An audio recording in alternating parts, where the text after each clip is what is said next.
30 வயதாகியும் திருமணத்திற்கு வரன் கிடைக்காத என் நண்பனுக்கு திருமணம் நிச்சயித்திருந்தார்கள்.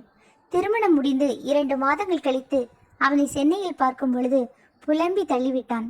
அவன் மனைவி அவனை விட 1 வருடம் பெரிய பெண்ணாம். இவன் கோதுமை நிறம், அவன் மனைவி மாநிறத்திற்கும் சற்று கம்மி. சே, எல்லாம் இந்த ஜாதகம் சோசியம் இதனால் வந்தது. எனக்கு செவ்வாய் தோஷம் இருக்கிறதுனால வேற எந்த பொண்ணும் கிடைக்கல. சரி விடுடா, ரிலாக்ஸா மேரேஜ் லைஃபை ஓட்டப்பாரு என்றேன். என்னால் வேறு என்ன சொல்ல முடியும்? 3 மாதங்களுக்கு பிறகு அவனை சந்திக்க குடும்பத்துடன் சைதாப்பேட்டையில் இருந்த அவனுடைய அபார்ட்மெண்டிற்கு சென்றிருந்தேன். கணவன் மனைவி இருவருக்குள்ளும் செல்ல சீண்டர்கள் போன்ற அந்யோன்யம் தெரிந்தது. என் மனைவியும் அவனுடைய மனைவியும் சேர்ந்து சமையல் வேலை செய்து கொண்டிருக்க என் மகன் டிவி பார்த்து கொண்டிருந்தான். நானும் அவனும் சில பொருட்களை வாங்க அருகில் இருந்த கடைக்கு சென்றோம். என்னடா மச்சான், அன்னைக்கு பிடிக்கலன்னு சொன்ன, இப்ப பார்த்தா அப்படி தெரியலையே. நிஜந்தாண்டா. பிறகு அவனே வாய் திறந்தான். திருமணத்திற்கு பின் 3 மாதங்கள் ஆன பிறகும் கணவன் மனைவிக்குள் புரிதல் இல்லை. இருவருக்குள்ளும் ஆம் இல்லை என்ற ஒரு வார்த்தை பதிலுடனே வாழ்க்கை சென்று கொண்டிருந்தது. இவர்கள் போர்ஷனுக்கு எதிர் வீட்டில் இருக்கும் ஒரு வயதான பாட்டி இதை கவனித்திருக்கிறார். ஒரு நாள் இவன் மனைவியிடம் விசாரிக்க அவனுடைய மனைவியும் அவர் விலகி போனா நான் என்ன செய்யறது என்று அழுது கொண்டே கூறியிருக்கிறார்.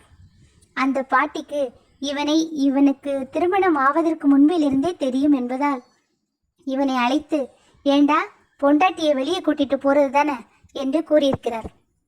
இவன் அதற்கு, இந்த வாரம் ஞாயிற்றுக்கிழமை மாயாஜால அழைச்சிட்டு போறேன் என்று கூறியிருக்கிறான்.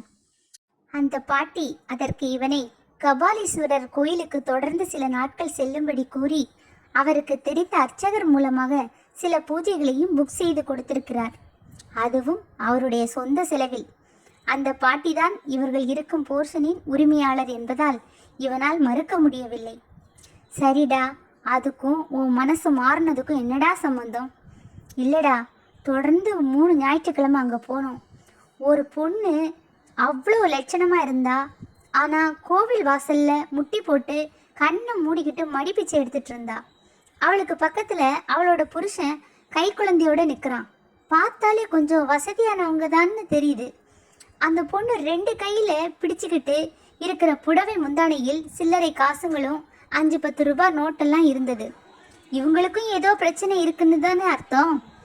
அங்கே நாங்கள் போகும்போது நிறைய கல்யாணம் நடந்துட்டு இருக்கோம். ஒன்று மாப்பிள்ளை சுமாராக இருப்பான், பொண்ணு சூப்பராக இருக்கும். பொண்ணு சுமாராக இருந்தால் மாப்பிள்ளை நல்லா இருக்கான். அதுவும் இல்லாமல் பொண்ணுங்களை புடவையில் பார்க்கும்போது ஏதோ ஒரு நிறைவாக இருக்குடா. என் மனைவி கூட இந்த நைட்டி குர்தா எல்லாத்தையும் விட புடவையில் உறுத்தாத அழகோடு இருக்காங்க. என்னமோ அப்படியே எல்லாம் மாறி போயிடுச்சு. கடையிலிருந்து அவனுடைய வீட்டிற்கு திரும்பி சென்றவுடன் நான் நேராக அந்த பாட்டியின் வீட்டிற்கு சென்றேன். எனக்கும் அந்த பாட்டியை ஓரளவிற்கு தெரியும். சிறிது நேர பேச்சுக்கு பின் நேரடியாக விஷயத்திற்கு வந்தேன். இப்படி பண்ணா மனசு மாறிடுவான்னு உங்களுக்கு எப்படி தெரியும் என்றேன்.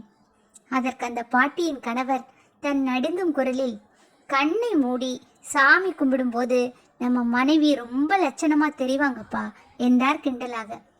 சும்மா சொல்லாதீங்க.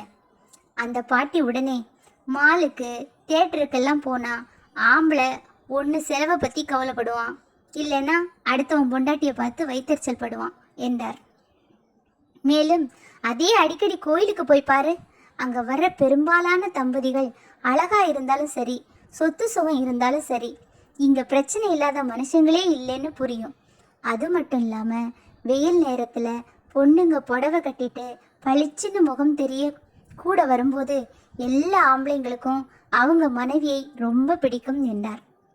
அந்த குறும்புக்கார தாத்தா கிண்டலாக, ஈவினிங் கற்பூர வெளிச்சத்தில் அம்மனை தரிசிச்சுட்டு அப்படியே திரும்பி அந்த மங்கலான கருவறை வெளிச்சத்தில் உன் பக்கத்தில் நிற்கிற மனைவியை பாரு, 2 முகமும் ஒரே மாதிரி தெரியும் என்றார். என் நண்பனும் 2015 வீட்டை காலி செய்து கொண்டு ஊர பக்கம் சென்று விட்டான். என் நண்பனுக்கு இப்பொழுது 6வது படிக்கும் ஒரு மகள் இருக்கிறாள். அந்த பாட்டியும் தாத்தாவும் ஒருவரை தொடர்ந்து இன்னொருவர் காலம் சென்று 4 ஆண்டுகளாகியிருந்தது. ஆனால் இப்பொழுது அவர்களை பற்றி நினைத்தாலும் என் நண்பன் கண் கலங்குவான். அந்த தாத்தா இவனிடம் அடிக்கடி கூறுவாராம், உனக்கான வீட்டு தெய்வம் உன் மனைவிதான். அவன் நியாயமான விஷயங்களுக்கு அழுதா உன் வாழ்க்கையில நிம்மதியும் ஏற்றமும் இருக்காது என்பாராம். அந்த பாட்டி அவனுடைய மனைவியிடம், வீட்டு ஆம்பளைக்கு நம்மளை விட்டா வேற யாருமா இருக்கா, எல்லா பொண்டாட்டிகளுக்குமே அவங்க புருஷன்தான் முதல் குழந்தை என்பாராம். நன்றி, வணக்கம்.